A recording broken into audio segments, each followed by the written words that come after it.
cânticos espirituais. Aleluia, tem algo no teu coração, irmãos, que só você pode dar a Ele em sinal de adoração, que uma música não é suficiente para descrever.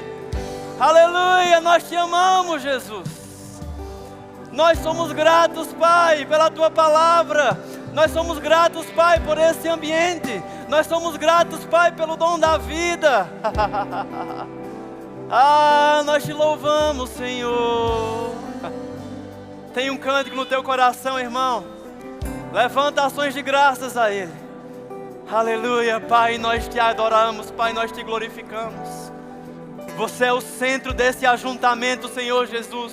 Você é o centro desse ajuntamento, Senhor Jesus.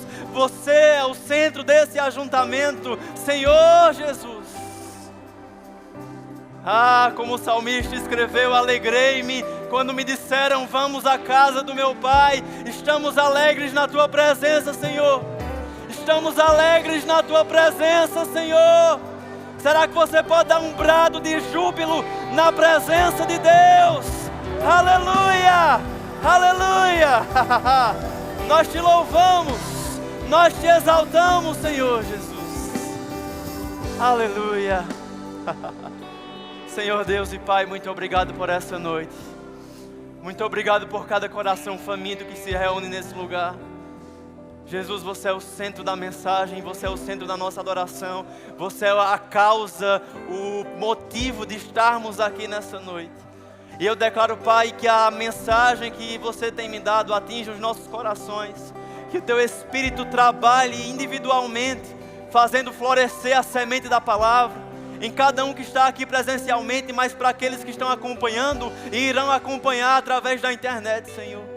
Que essa mensagem nos alcance e eu creio na unção do Teu Espírito, selando a pregação do Evangelho, Senhor. Em nome de Jesus. Diga comigo, porque dEle, por meio dEle e para Ele são todas as coisas. Agora dê um glória a Deus bem alto no seu lugar. Aleluia. Antes de sentar, dê um graça e paz bem caloroso a pelo menos 3 irmãos na sua volta. Bem caloroso, irmãos, um abraço. Somos igreja, somos família. Glória a Deus. Aleluia, obrigado, louvor. Depois o teclado volta já, pode ser? Glória a Deus. Você pode sentar, ficar à vontade. Aleluia. Graça e paz, igreja. Você está bem? Que bênção, estamos em mais um culto de celebração e eu creio que Deus tem uma porção para nós nessa noite. Vou dizer de novo, você não percebeu, eu creio que Deus tem uma porção para nós nessa noite. Amém? E nós estamos falando sobre a palavra viva, né? A palavra na nossa boca, a palavra viva, viva a palavra. Pegue a sua Bíblia aí, vamos fazer isso aqui como um sinal de demonstração do nosso interesse, da valorização que nós damos à palavra de Deus, seja digital, seja física. Levanta assim ela, bora todo mundo, levanta a sua Bíblia, diga comigo, essa é a minha Bíblia, ela é a palavra de Deus, ela é Deus falando comigo, eu sou o que ela diz que eu sou, eu vou fazer o que ela diz que eu vou fazer, e eu posso fazer tudo aquilo que está escrito ao meu respeito. Agora dê um glória a Deus bem alto. Aleluia. Aleluia. Viver a palavra, irmãos, a palavra viva. Mas deixa eu te dizer algo. A palavra só é viva para você se você vive a palavra integralmente. Vou dizer de novo. A palavra só é viva, eficiente e eficaz na sua vida se você vive a palavra integralmente. Posso ouvir um amém? Sabe, irmãos, nós não podemos escolher as porções das Escrituras que nos agradam e aquelas que não nos agradam a gente fica indiferente. Essa parte aqui de salvação, gostei, rapaz. Essa parte aqui de bênçãos, gostei, prosperidade, que bacana, cura, que bênção. Mas essa parte de santificação e renúncia eu não estou querendo muito não. Ei, diga para o seu irmão, o pacote é completo.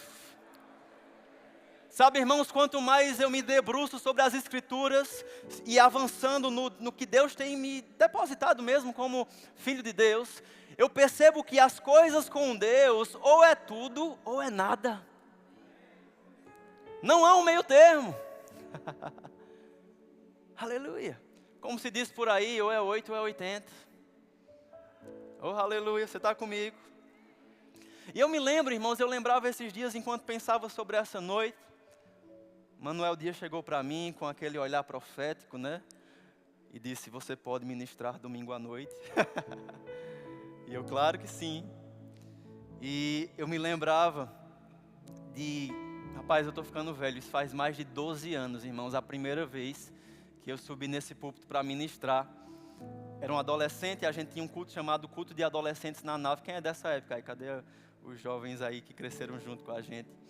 E esse culto era um culto que os adolescentes faziam para toda a igreja. E eu fui escalado para ministrar, mesmo tremendo ali, sem muita aptidão para aquilo. Era algo muito novo para mim. Mas eu lembro que desde aquela época, uma chama que arde até hoje no meu coração por avivamento. Aquilo já queimava dentro de mim, aquilo me aproximava de Deus, aquilo me levava a buscar o chamado que Deus me confiou. E eu lembro de ministrar nesse púlpito sobre as 7 chaves de um avivamento genuíno. Aleluia. E sabe, irmãos, isso já faz um pouco mais de 12 anos e essa mesma chama está queimando no meu coração. E eu não sei se você percebe, mas o cenário profético da nação brasileira aponta para algo muito poderoso da parte de Deus que já começou na nossa nação. Eu não sei se você crê nisso, isso é para quem crê, irmão, só para quem crê. Salvação em massa na nossa nação, pessoas sendo transformadas para viver a integralidade do Evangelho. O pastor Bud falava que nos últimos dias na nossa nação viveríamos um avivamento de salvação, de cura e de batismo no Espírito Santo. Aleluia. Eu não sei você, mas eu creio nessas coisas, irmãos. Eu creio que há uma convocação de Deus para o Brasil, para algo que a partir dessa nação está eclodindo para o mundo. E não é por acaso que a nossa visão está posicionada estrategicamente. A palavra da fé e o amor para o Brasil e as nações. Ou do Brasil para as nações, esse país como uma plataforma de avivamento. Aleluia, da palavra revelada, da palavra da fé, de missionários indo para o campo. Ai, irmãos, eu vou me empolgar sozinho. Aleluia! Agora, irmãos, quanto mais eu tenho buscado isso, e como eu falei, já fazem mais de 12 anos que essa chama está no meu coração, e essa mesma eminência de percepção que Deus está movimentando algo espiritualmente falando no cenário profético do Brasil para esses últimos dias, quanto mais isso aguça no meu coração, mais essa percepção desse avivamento passa por uma maturidade. Eu quero te mostrar alguns textos bíblicos que vai nos mostrar um certo padrão. Abre comigo em Joel capítulo 2, no verso 28. Você vai entender onde eu quero chegar. Estamos falando, vamos usar essa palavra avivamento, ou uma intervenção de Deus, um mover de Deus tão consistente sobre nós. Aleluia. Você deseja essas coisas, meu irmão? Joel 2, no verso 28. Aleluia. Esse texto você conhece talvez de Atos capítulo 2, mas ele foi profetizado aqui em Joel e tem algo reservado para aquele contexto, mas uma aplicação também de forma prática em Atos capítulo 2. E a Bíblia diz, acontecerá depois, diga comigo, depois. Fica com isso. Acontecerá depois que derramarei do meu espírito sobre toda a carne, vossos filhos e vossas filhas profetizarão, vossos velhos sonharão e os vossos jovens terão visões. Até sobre os servos e sobre as servas derramarei do meu espírito naqueles dias. Você crê nessas coisas? Aleluia. Sabe, irmãos, esse texto ele começa dizendo assim, acontecerá depois. O que acontecerá depois? Derramar do Espírito, avivamento, despertamento, manifestações de Deus. Os filhos e filhas profetizarão, os velhos sonharão, os jovens terão visões. Pergunte aí para o seu irmão, você está tendo sonho ou visão, irmão? Se for sonho, você é um jovem mais experiente, tá? Os jovens terão visões, os velhos sonharão. Meu espírito derramado sobre toda a carne, filhos e filhas profetizando. Mover de Deus, manifestação de Deus, avivamento. Mas o texto começa assim: acontecerá depois. Olha que revelação magnífica. Se tem um depois, é porque tem um antes. E qual é o antes desse derramar maravilhoso do Espírito? Joel capítulo 2, no verso 12, é só você voltar alguns versículos. Eu vou ler aqui na NTLH, ele diz, Joel 2,12. Pergunte para o seu irmão, o que vem antes? Vamos responder agora. O Senhor Deus diz, mas agora voltem para mim com todo o coração, jejuando, chorando, se lamentando, em sinal, diga comigo, de arrependimento. Não rasguem as roupas, mas sim o coração, voltem para o Senhor. Verso 15, toquem trombetas no Monte Sião, anunciem um dia santo de jejum, convoquem o povo para se reunir no templo, reúnam todo o povo. Mande que se purifiquem, que venham todos, velhos, crianças, criancinhas de peitos, recém-casados, saiam de casa e venham para o templo também. Aleluia. O que veio antes da manifestação, o que veio antes da intervenção, o que veio antes do derramar, do avivamento. O Senhor Deus diz, se voltem para mim, de todo o coração.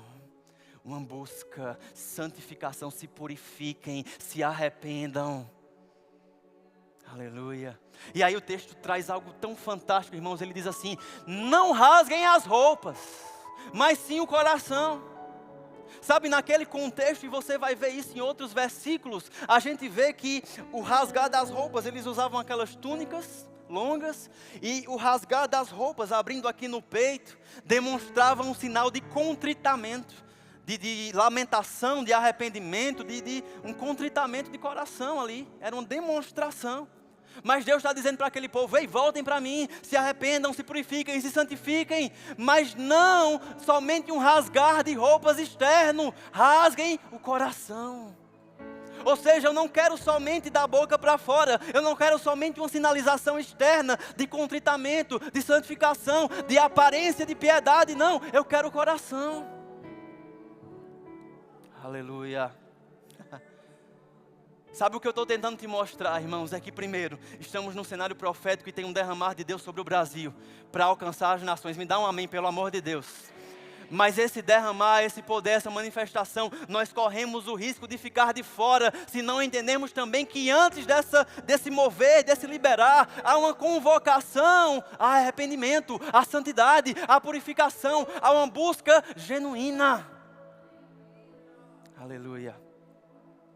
Sabe, o irmão Reagan, nos seus livros, ele costuma usar alguns, ele diz que 2, 3 testemunhas, bíblicas podem apontar uma direção, e eu vou caminhar por esse alicerce.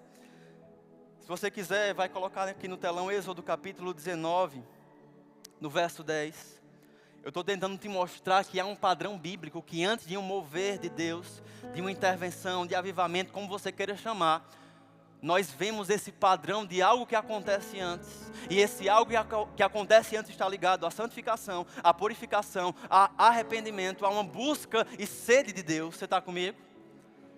Lemos um texto, eu vou para outro agora. Êxodo 19, verso 10. Disse também o Senhor a Moisés, vai ao povo, santifica-os hoje e amanhã, que eles lavem suas vestes e estejam prontos para o terceiro dia. Porquanto no terceiro dia o Senhor descerá diante dos olhos de todo o povo sobre o monte Sinai. Então Deus chega para Moisés, santifica esse povo, purifica esse povo, manda eles lavar as vestes e leva essa turma toda para o monte, porque no terceiro dia, depois da santificação, aí eu me manifesto no meio deles. Você está comigo? Aleluia. Então vemos mais uma vez esse mesmo padrão. Esse texto você conhece de cor, vamos para a terceira testemunha. 2 Crônicas, capítulo 7, no verso 14. Aleluia. Eu não sei você, mas eu creio nesse texto sendo algo vivo na nossa nação, irmãos. Se o meu povo, que se chama pelo meu nome, se humilhar e orar e buscar a minha face e se afastar dos seus maus caminhos, dos céus o ouvirei, perdoarei o seu pecado e curarei a sua terra. Aleluia! Mas antes da intervenção, o que é que veio antes? Se o meu povo, que se chama pelo meu nome, se humilhar, orar, buscar a minha face e se afastar dos seus maus caminhos. Oh, aleluia. Eu curarei a sua terra.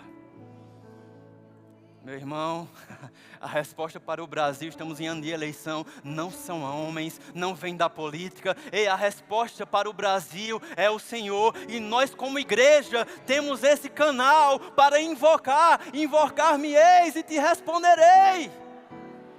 Agora essa invocação não é uma invocação leviana, é uma invocação debaixo de santidade, debaixo de arrependimento, debaixo de uma busca de coração, irmãos. Aleluia. Sabe, a boa mensagem de santidade não saiu de moda, irmãos. A boa mensagem de que o Evangelho do Senhor Jesus Cristo envolve arrependimento não saiu de moda, irmãos. Sabe, eu não consigo sair dessas mensagens confrontantes nos últimos 2 anos, mas graças a Deus que nos púlpitos do Verbo da Vida, você não vem para ouvir o que você quer ouvir, você vai ouvir o que você precisa ouvir. Eu não venho para pregar o que eu quero pregar, eu venho para pregar o que Deus tem para transmitir. Ainda que isso nos confronte. Aleluia. Você está comigo? Você me ama ainda? Aleluia. Hebreus capítulo 12, no verso 14. Que isso cause um temor ao nosso coração. Sem santidade ninguém verá a Deus. Aleluia. Sabe, irmãos, mais do que um avivamento de sinais e prodígios, que eu creio muito nisso, nós precisamos de um avivamento de santidade e temor do Senhor. Sabe, em Atos 2 eu tenho lido isso constantemente. A Bíblia fala que aqueles cristãos dos primeiros dias, vários elementos ele traz, mas um deles ele diz assim: em cada alma havia temor. E por causa do temor, muitos sinais e prodígios eram feitos por intermédio dos apóstolos. Então, peraí, quando há temor, há manifestação. Mas aí a gente lê nos evangelhos, eu não vou abrir, mas você conhece o texto, Jesus ensinando na sua terra natal. Jesus, o Filho de Deus, pregando. E ele vai começar aquele momento de curar as pessoas. Em todas as passagens do Novo Testamento você vai ver os textos dizendo: Jesus curou a todos, libertou a todos. Mas nessa ocasião específica, na terra dele, as pessoas diziam: não é esse o filho do carpinteiro, o filho de Maria, que cresceu em nosso meio, tratando Jesus como algo comum, irreverência, leviandade. Resultado, o texto diz que Jesus não pôde fazer ali muitos milagres por causa da incredulidade deles. Por causa da falta de reverência deles. Por causa da falta de temor. Aí eu não sei vocês, me faz gerar uma reflexão pessoal. Será que os nossos ajuntamentos no coração de Deus tinham tanto mais para ser manifesto? Tanto mais poder, glória, cura, salvação. Mas por causa da nossa irreverência em alguns momentos, a gente tem limitado o agir de Deus. Não porque Ele não quer, mas porque a falta de temor limita. Limitou Jesus. Aleluia. Sabe, eu declaro ao longo dessa mensagem o Espírito Santo gerando um temor santo no teu coração, irmãos. Tem coisas que verbalizar eu não vou conseguir, expressar eu não vou conseguir, mas eu creio na unção do Espírito, pegando essa mensagem e atingindo como uma flecha em chamas o teu coração, irmãos. Aleluia. Aleluia. Sabe, para os que gostam da história da igreja, dos avivamentos, no país de Gales, um jovem chamado Evan Roberts começou a partir dele esse desejo, essa busca. E aquele avivamento que alcançou aquela nação, irmãos, os prostíbulos estavam sendo fechados, os bares esvaziados. Por quê? Porque não tinha demanda, as pessoas estavam correndo para dentro das igrejas, clamando por salvação. E sabe qual era a oração desse avivalista? Dobra no Senhor. Dobra no Senhor. Que não sejamos encontrados, irmãos, como um povo de dura cerviz, como aquele povo que Deus tirou do Egito. Sabe, meu pai dava um exemplo que eu acho fantástico, eu vou usar aqui de alguma forma. Sabe, essa porta para a manifestação de Deus, para ser usado por Deus, para viver intensamente a plenitude, a integralidade do que Deus tem para nós, é uma porta bem baixinha. Para você entrar por ela, você tem que se curvar. Você tem que se curvar, você tem que ter contritamento, você tem que ter humildade, você tem que ter purificação, irmãos.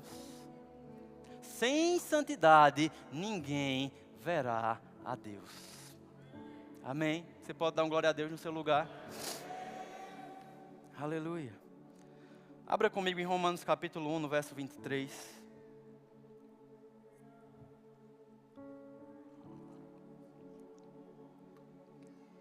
Aleluia. Falamos sobre arrependimento, santidade, purificação e como isso precisa estar presente para que vivamos a plenitude do que Deus tem para nós, para esse tempo, para a nossa nação, para os últimos dias. E agora eu quero falar sobre um tema bem específico. Tive a oportunidade de falar um pouco com os jovens há um tempo atrás e isso está no meu coração muito forte. Romanos capítulo 1, verso 23. A Bíblia fala, em vez de adorarem ao Deus imortal, adoraram a ídolos. Diga comigo, ídolos, que se parecem com os seres humanos, pássaros, animais de quatro patas, animais que se rastejam pelo chão. Verso 25. Eles trocam a verdade sobre Deus pela mentira e adoram e servem as coisas que Deus criou, em vez de adorarem e servirem ao próprio Criador, que deve ser louvado para sempre. Amém. Sabe, nesse texto Paulo está falando que ninguém é desculpável perante Deus. A própria natureza anuncia a existência de um Criador. E ele chega no verso 23, portanto, tais homens são indesculpáveis. E ele começa a narrar sobre um povo que ignorou o conhecimento de Deus. E em vez de adorar ao Deus imortal, adoraram ídolos. Nós vamos combater hoje, irmãos, o pecado da idolatria. E talvez você diga, João, isso é algo muito distante de nós. E a gente vai chegar lá. Mas perceba, irmãos, a ordem criada por Deus é o Criador, o soberano, o onipotente, onipresente, onisciente, o alfa, o ômega. Ele criou os céus e terra e tudo que nela há. Deus cria o homem em sua imagem e semelhança. Então, o homem, como criatura e feitura de Deus, deve louvor e adoração ao seu Criador. Essa é a ordem das coisas. Mas o que é que a idolatria faz? Ela bagunça esse negócio. O homem, como criatura, se coloca num lugar de pseudo-deus, cria o seu próprio Deus e passa a adorar a sua própria criação. Isso é idolatria. Você está comigo? No Velho Testamento, nós vamos ver algumas passagens. A idolatria, ela traz uma conotação de um adultério espiritual, de uma traição contra Deus. Lá em Êxodo 20, verso 3, não terás outros deuses diante de mim. Não farás para ti imagem de escultura, nem semelhança alguma que há em cima nos céus, nem embaixo da terra, nem nas águas debaixo da terra. Em Êxodo 32, verso 1, isso aqui é depois de Êxodo 20, olha que revelação. Mas mesmo com alerta, olha o que acontece em Êxodo 32. Moisés subiu para ter comunhão com Deus e lá ele não levou suprimentos para passar muitos dias. Eu não sei se ele sabia quanto tempo ele ia passar, mas ele ficou dias e dias ali, e o povo ficou ali na expectativa de vê-lo e voltar. Mas Moisés estava lá na presença de Deus, recebendo direções, recebendo os 10 mandamentos, e a Bíblia diz, verso 1, Êxodo 32, mas vendo o povo que Moisés tardava em descer do monte, acercou-se de Arão, e lhe disse, levanta-te, faze-nos deuses que vão adiante de nós, pois quanto a este Moisés, homem que nos tirou do Egito, não sabemos o que lhe terá sucedido. Disse Arão, tirai as argolas de ouro das orelhas das vossas mulheres, filhos e filhas, e trazei.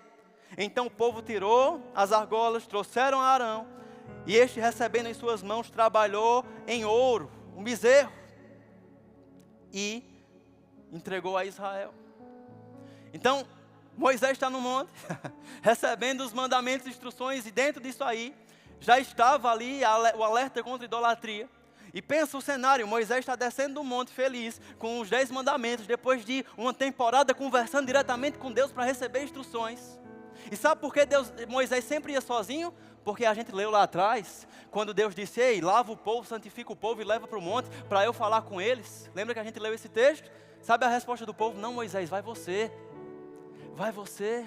Ei, esse é um povo, e isso é uma das causas da idolatria, que estava sempre em busca de um intermediário, de alguém que pagasse o preço de relacionamento com Deus. Sabe, é muito bom você ter um pastor, é muito bom você ter uma liderança, submissão, feedback, ouvir conselhos, mas se a tua experiência com Deus se resume à experiência de alguém que prega aqui para você, você está fadado a viver um evangelho superficial. Ei, irmãos, o evangelho não é algo teórico, é algo vivo, para você viver a palavra dia a dia. E você não precisa viver somente nas brasas das experiências de outros. O mesmo evangelho, a mesma palavra que funciona para o pastor Tiago, que funciona para mim, que funcionou para o pastor Bud, funciona para você, irmãos. Aleluia. Mas aquele povo, não, precisamos de um intermediário. E quando o intermediário sumiu, Arão, faz os deuses para que a gente possa ter novamente esse ponte de contato com Deus. E Arão fez o bezerro de ouro. E Moisés descendo com as tábuas, quando ele vê aquilo, irmãos, ele fica tão irado que ele larga aquelas tábuas, se quebra. Aleluia. Em toda a velha aliança nós vemos, irmãos, um julgamento muito forte contra a idolatria. Graças a Deus não estamos debaixo de uma velha aliança. As misericórdias do Senhor se renovam a cada dia. A graça de Deus está disponível. Mas que isso nos gere mais responsabilidade e não nos conduza à leviandade. Você está comigo? Então vemos esse exemplo de idolatria. E eu quero trazer com esses exemplos um conceito muito simples. Que agora que você talvez pensava, João, mas eu não tenho um ídolo em casa, eu não tenho uma estátua, eu não tenho nada que é uma imagem, como está escrito aí em Êxodo. Mas a idolatria, irmãos, é tudo aquilo que ocupa o lugar de Deus na sua vida. Você está entendendo isso? Tudo aquilo que ocupa o lugar que deveria ser de Deus na sua vida, isso se chama idolatria. Aleluia. E vamos lá, gente, qual é o lugar de Deus na nossa vida? Qual é o lugar de Deus na nossa vida? Ou qual deveria ser o lugar de Deus na minha e na sua vida? Eu vou te dar umas pistas. A Bíblia diz, Jesus falando, o principal mandamento: amarás, pois, o Senhor teu Deus de todo o teu coração, de toda a tua alma, de todo o teu entendimento e de toda a tua força. Você percebe, meu irmão, minha irmã, que não tem lugar para meio termo quando diz assim, de todo o seu coração, de toda a sua força, de toda a sua alma, de todo o seu entendimento? Não é nem mesmo 99%, irmãos, é tudo. Aí nós temos Mateus 6,33. Buscai, pois, em primeiro lugar. Diga comigo, é o lugar de primazia. Em primeiro lugar, o seu reino e a sua justiça, e todas as demais coisas serão acrescentadas. Meu irmão, minha irmã, que não sejamos encontrados correndo pelas demais coisas e esquecendo daquela que é a mais importante, a única que merece a nossa busca, que é o Senhor. Então, idolatria é tudo que ocupa o lugar de Deus na minha vida. E qual é o lugar devido de Deus na minha vida? Diga comigo o primeiro lugar. Diga comigo a prioridade máxima. Aleluia. Aleluia. Então, por consequência desses fatos que nós estamos ouvindo e concordando juntos, chegamos a uma conclusão. Se Deus não é o primeiro lugar da tua vida, isso significa que você está caindo no pecado da idolatria. Eu não estou aqui para condenação, irmãos. Eu estou aqui para alertar o que Deus vem me alertando pessoalmente. Porque essa idolatria é o que ocupa o lugar de Deus na minha vida. E o lugar de Deus é o primeiro lugar. E no altar do meu coração, Deus não está ali. Mas está os afazeres, está a profissão, está o status, está o bem-estar, está a busca pela minha felicidade, está o dinheiro. Ah não, mas Deus está em segundo. Não, mas o lugar dele não é em segundo. Aleluia. Fique tranquilo que a misericórdia de Deus está sobre esse ambiente, irmãos. Algumas verdades estão sendo liberadas, mas a misericórdia de Deus está sobre esse ambiente. E você não sairá daqui mais pesado, você sairá leve. Porque um ambiente de arrependimento é um ambiente leve. Aleluia. E talvez a gente diga, né? E eu duvido muito, se eu passasse o microfone em cada um aqui, alguém ia dizer, não, realmente, meu coração está no dinheiro. Nosso coração nos leva a dizer, sim, Deus é tudo para mim. Eu amo o Senhor, Ele é o centro da minha vida. Mas irmãos, cuidado para a gente não entrar naquela configuração que Jesus mesmo disse, me honram com os lábios, mas o coração está longe de mim. Sepulcros caiados, adornados por fora, mas podres por dentro. E eu me peguei pensando nisso. Às vezes a gente olha para outras culturas, né?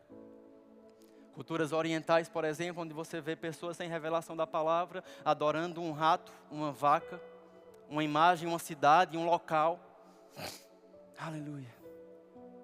E a gente olha para isso e diz, misericórdia, olha que coisa horrível. Adorando um rato, como é que pode? Mas eu te pergunto, irmãos, é mais reprovável alguém que não tem revelação da palavra adorar um rato, ou alguém que tem revelação da palavra, mas no fundo do seu coração, no altar que deveria estar o Senhor, nesse lugar de primazia, Deus não está lá, mas você mesmo está lá.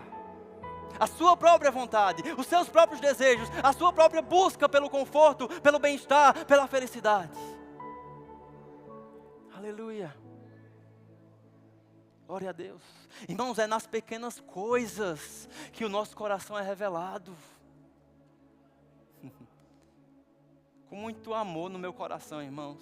Se quando alguém está ministrando aqui, e há uma convocação para a salvação, a hora mais, meu Deus, a hora mais elementar de uma noite, de um culto ao Senhor, a hora mais importante, onde o perdido está sendo convencido pelo Espírito Santo, e a igreja deveria se mover em intercessão.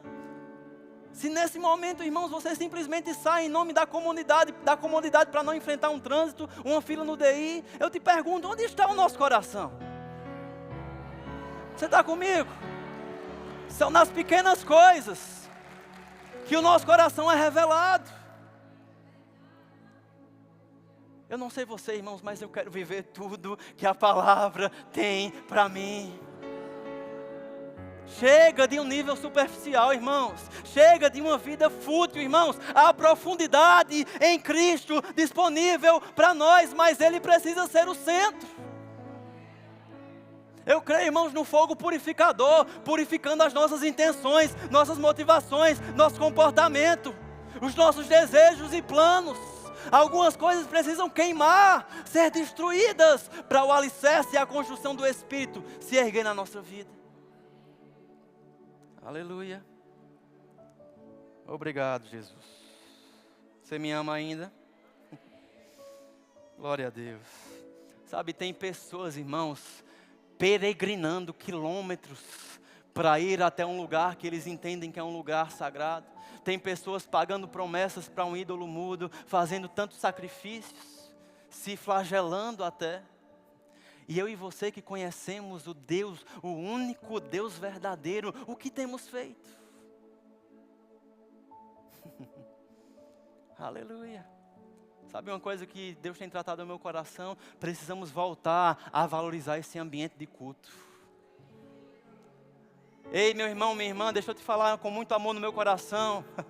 Às vezes a gente chega na igreja, eita, o louvor foi chato hoje, hein? A palavra foi mais ou menos. E o estacionamento, tinha nem vaga para o meu carro. Você, meu irmão, não é o cliente da igreja. O culto não é para você. Sim, organizamos tudo para que você esteja bem aqui, mas qual é a finalidade? Cultuar ao Senhor. Ele é o centro, Ele é a causa, Ele é o porquê. Porque dEle, por meio dEle e para Ele. Aleluia. Aleluia. Deixa eu te fazer pensar, irmãos, sobre algumas coisas. E a gente talvez fique um pouquinho mais profundo aqui, mas vai dar certo. Idolatria ao entretenimento. Dados recentes coletados pela We Are Social, um relatório mundial, diz assim: o brasileiro passa em média cerca de 9 horas e 13 minutos em atividades online. E uma parte significativa desse tempo é gasto nas redes sociais, colocando o Brasil entre os maiores consumidores desse tipo de plataforma no mundo. O Brasil disputa o primeiro lugar em relação ao consumo de plataformas de streaming, séries, filmes e por aí vai. João, isso é pecado? Não. Mas quando ocupa o lugar de Deus, aí é pecado. Ah não, João, é só um entretenimento, estou vendo memes e memes e memes. Faz o seguinte, depois olha o quanto tempo você gasta na rede social e compara com a tua vida de oração diária. E me diz, onde é que está o teu coração? Eu estou falando para você o que Deus falou para mim, ajuste pessoal, irmão. Meu pai dizia, e é uma verdade, as redes sociais veio para revelar uma mentira que a gente dizia: não tenho tempo para orar, não tenho tempo para ler Bíblia.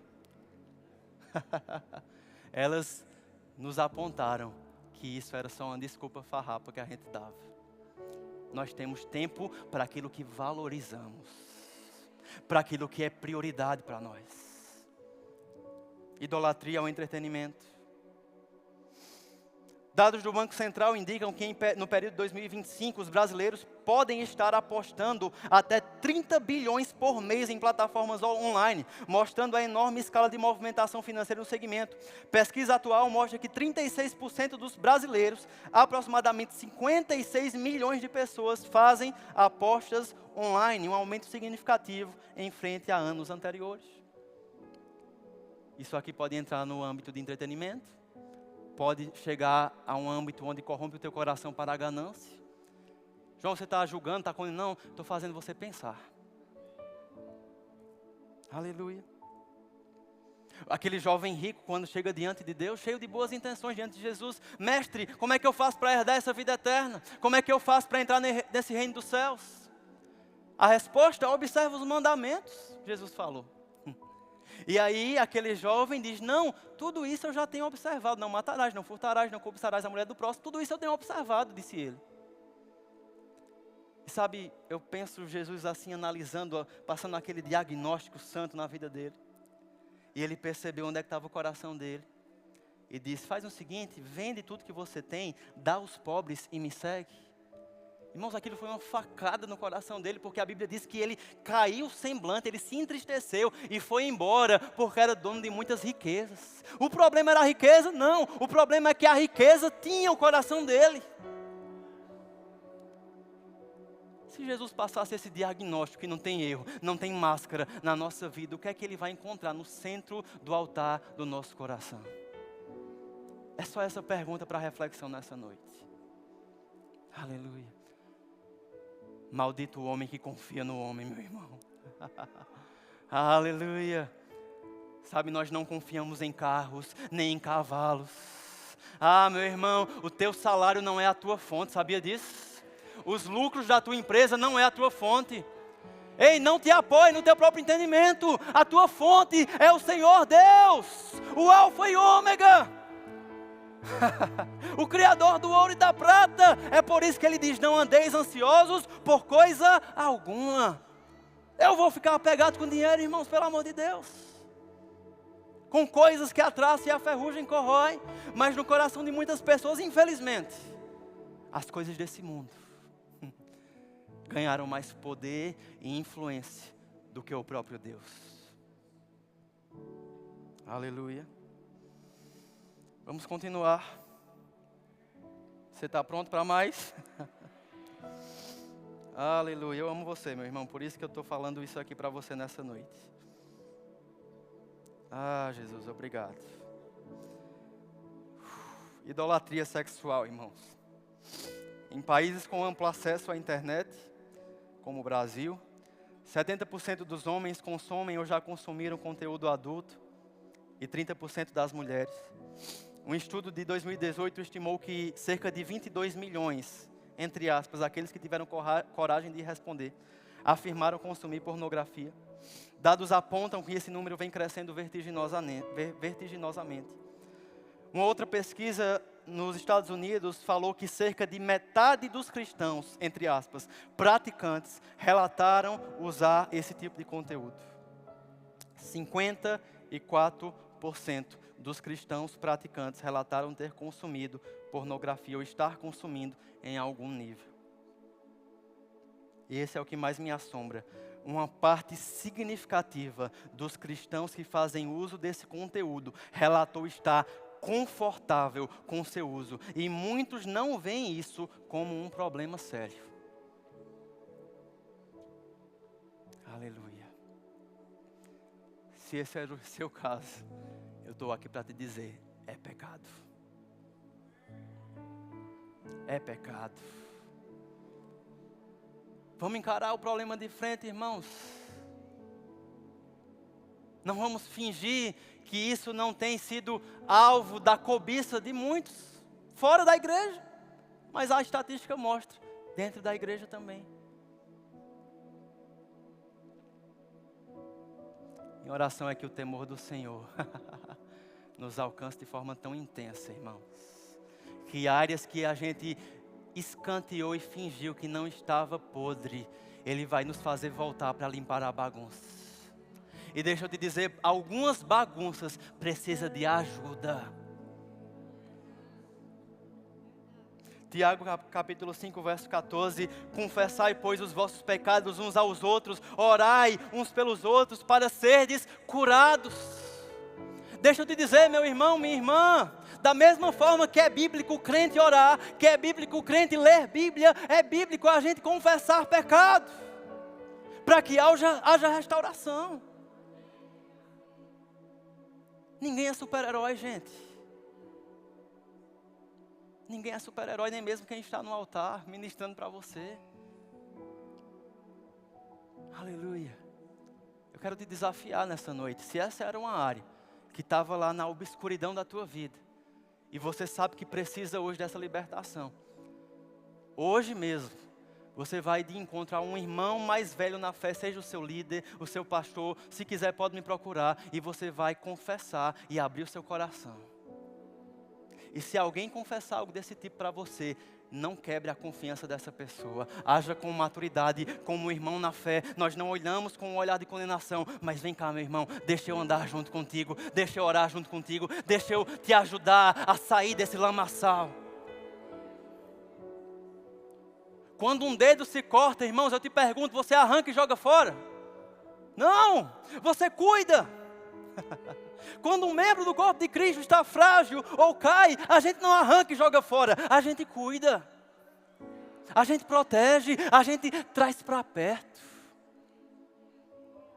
Eu quero falar aos líderes. A Bíblia fala em Mateus 18:3, qualquer, porém, que fizer tropeçar um destes pequeninos que creem em mim, melhor lhe fora que lhe pendurasse ao pescoço uma grande pedra de moinho e fosse afogado na profundeza do mar. Há uma responsabilidade sobre nós que temos um cargo de liderança ministerial. E nós não podemos ser negligentes com essa responsabilidade. Sabe, eu tenho um filho, João Lucas, eu já ouvi esse exemplo. Imagine que eu estou segurando ele aqui. E misericórdia, eu caio da plataforma junto com ele. Eu provavelmente vou ter alguns machucados, algumas escoriações. Mas para ele a queda pode ser mortal. Você está entendendo? Um líder segurando as suas ovelhas quando ele cai. Para ele talvez a queda seja uns arranhões, mas para a fé imatura de alguns pode ser fatal. Aleluia, eu creio no temor do Senhor, cobrindo o coração dos nossos líderes, pastores, de todo o verbo da vida.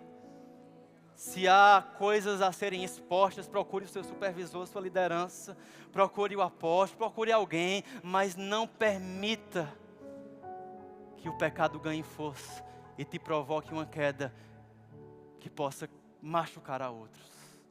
Em nome de Jesus. Olá, igreja, graça e paz. Eita glória. Para quebrar o gelo, né, irmãos? Aleluia. Diga comigo, confessar pecados não ficou fora de moda. Graças a Deus, irmãos, vocês têm uma liderança séria. Você pode encontrar homens e mulheres de Deus. Todo mundo da equipe ministerial, fica de pé agora, bem rapidinho, por favor. Fica de pé, equipe ministerial da igreja sede. Pronto, todas essas pessoas, se você precisar de ajuda em qualquer área, são pessoas de confiança, que têm recebido direções e palavra e inspiração para poder te ajudar. E agora, se você não sabia disso, a bola está no seu pé. Depende de você dar esse passo. Amém? Obrigado, gente. Pode sentar. E eu quero terminar falando da idolatria a nós mesmos. Sabe, Satanás ele mudou a estratégia, irmão. Se a idolatria antes era alvo de um ídolo mudo ou de uma estátua, ou seja lá o que for. Na nossa geração, Satanás tem tentado nos levar a adorar a nós mesmos. Como assim, João? Adorar ao nosso bem-estar, a busca pelo que me faz bem, a minha felicidade. E não estou dizendo aqui que não tem um autocuidado necessário, irmãos, mas quando o cuidado de si mesmo, a busca por si mesmo, supera a busca por Deus, há um problema sério aqui. Amém. Eu quero falar também sobre a idolatria às bênçãos. Olhe que isso causa temor no nosso coração. É possível adorar a bênção provocada pelo próprio Deus. Infelizmente, irmãos, eu vi pessoas que se debruçaram buscando de Deus oportunidades na empresa, profissional, e quando essas portas se abriram e prosperou, de repente aquela busca deixou de ser por Deus e passou a ser pela bênção.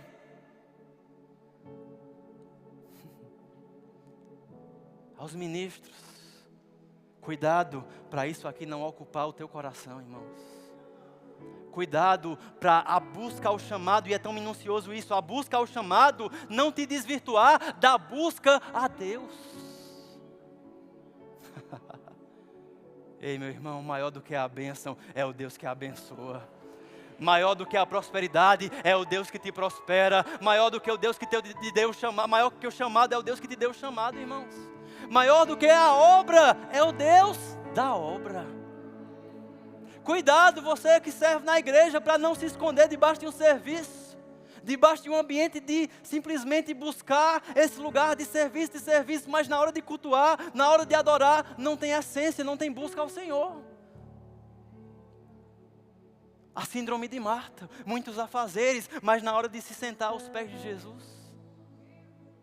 Aleluia. Que voltemos aos pés de Jesus, irmãos. Aleluia. Aleluia. Sabe, eu me peguei pensando isso. Eu tive no Descende, quem esteve lá o acompanhou. Foi muito bom o evento aqui em Recife. Em todos os estádios tinham mais de 300 mil pessoas. Em Recife, onde estávamos, tinha 40 poucos mil pessoas. O apóstolo Guto falou, orou, pastor Humberto, pastor Edilson. E me foi dada uma oportunidade, irmãos, para orar, né, e ter um tempo ali de uma pequena palavra. E eles usam, né, um crachá, inclusive, desculpa o pessoal do Descende, eu levei o crachá para casa sem saber, não sei se podia. Que tem o nome speaker, né, que é alguém que vai falar. Então esse crachá dava muitos acessos, era alguém que subia no palco. E eu deixei no meu carro, nem percebi. Esses dias eu estava dirigindo e orando, e eu pensando nessa mensagem, eu olhei para aquele crachá.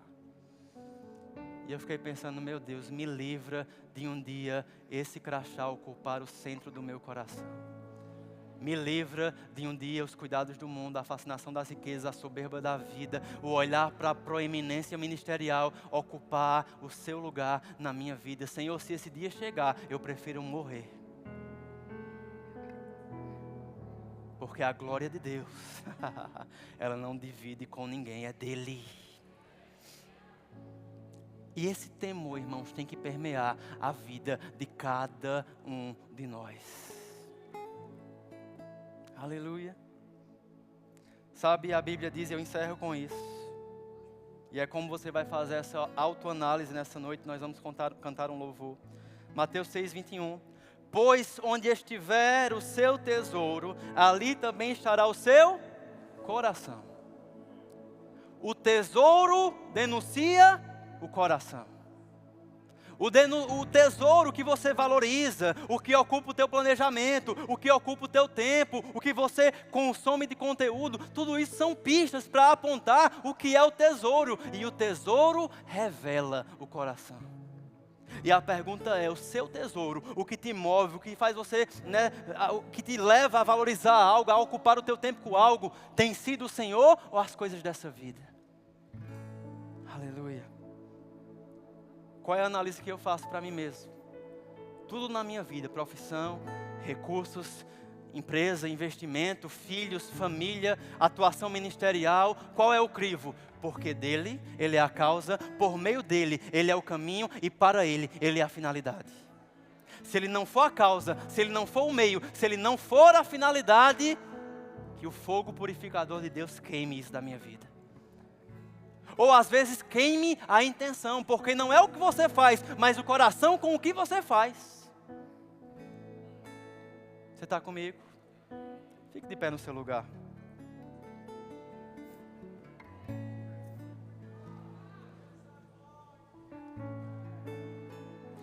Você não terá tudo de Deus até Deus ter tudo de você.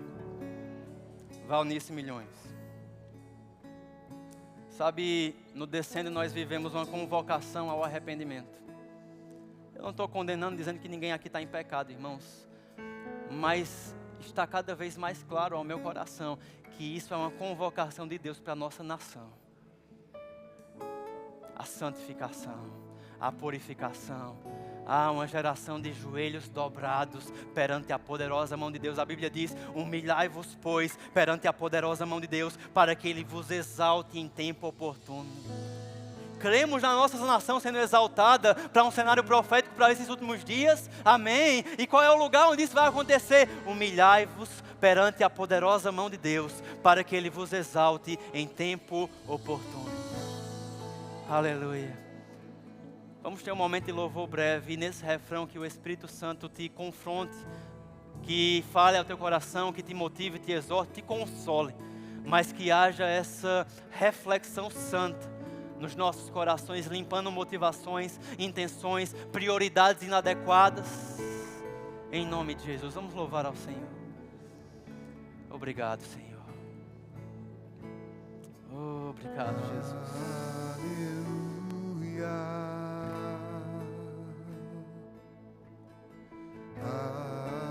Aleluia, poderoso é o Senhor nosso Deus.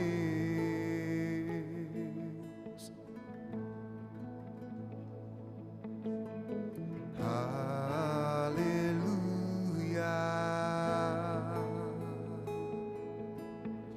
aleluia,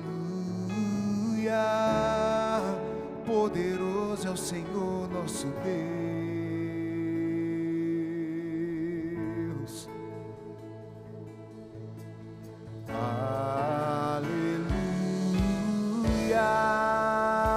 Santo, Santo é o Senhor Deus poderoso, digno de louvor, digno de louvor. Tu és santo, santo é o Senhor Deus poderoso, digno de louvor, digno, tu és santo, santo é o Senhor Deus poderoso, digno de louvor. Tu és santo, tu és santo,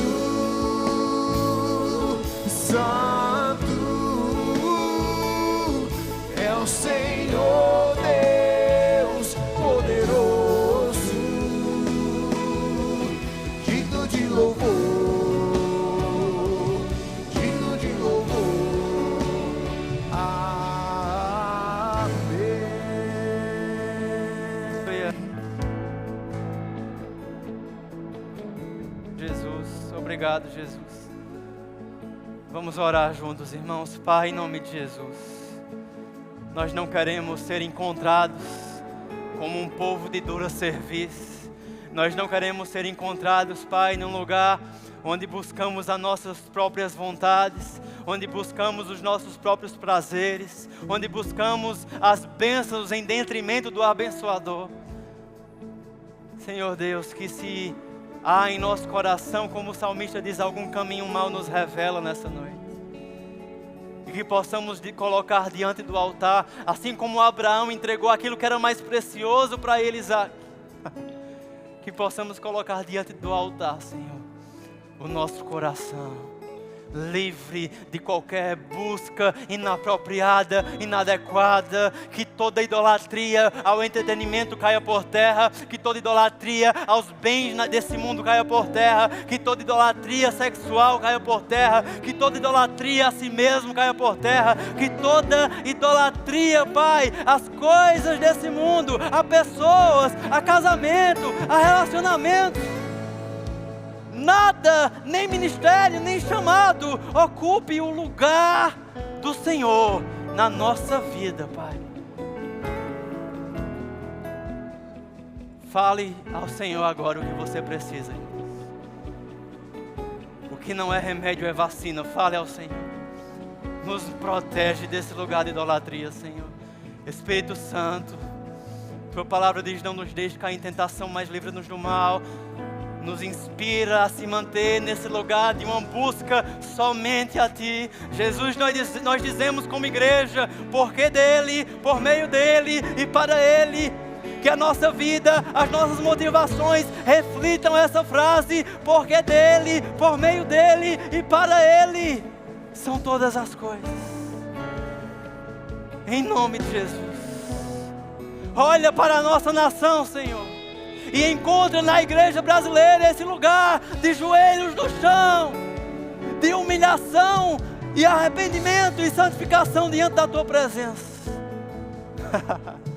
Humilhai-vos, pois, perante a poderosa mão de Deus, para que Ele vos exalte em tempo oportuno. E eu creio sobre o Brasil, em lugar de vergonha, dupla honra. Em lugar de vergonha, dupla honra, seremos levantados para levar essa mensagem para as nações, Pai. E a parte que nos cabe como verbo da vida, nós cremos, Pai, cumpriremos cabalmente. O verbo da vida vai para todas as nações. Nos encontre, Senhor, nesse lugar de contritamento e de busca sincera ao único que é digno. Em nome de Jesus. Em nome de Jesus.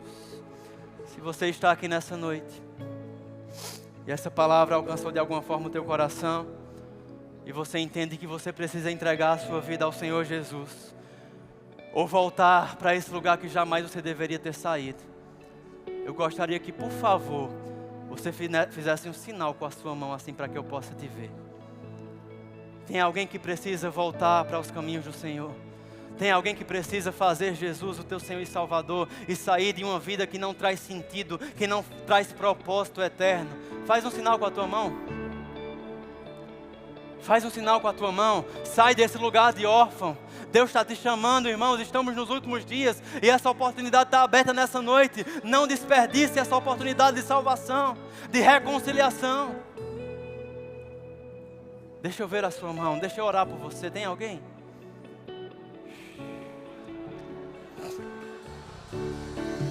Aonde? Quem levantou a mão? Por favor, vem aqui comigo. Vem aqui, por favor. Não, você não entendeu, irmãos. Tem salvação acontecendo agora. Glória a Deus. Glória a Deus, Suane. Tem mais alguém? Glória a Deus. Glória a Deus. Alguém abraça ele aqui bem forte. Aleluia. Salvação está acontecendo, irmãos. A porta está aberta. Eis que estou à porta e bato. Tem mais alguém? Venha correndo para o altar. Venha correndo para o lugar de sacrifício, de entrega. Vale a pena.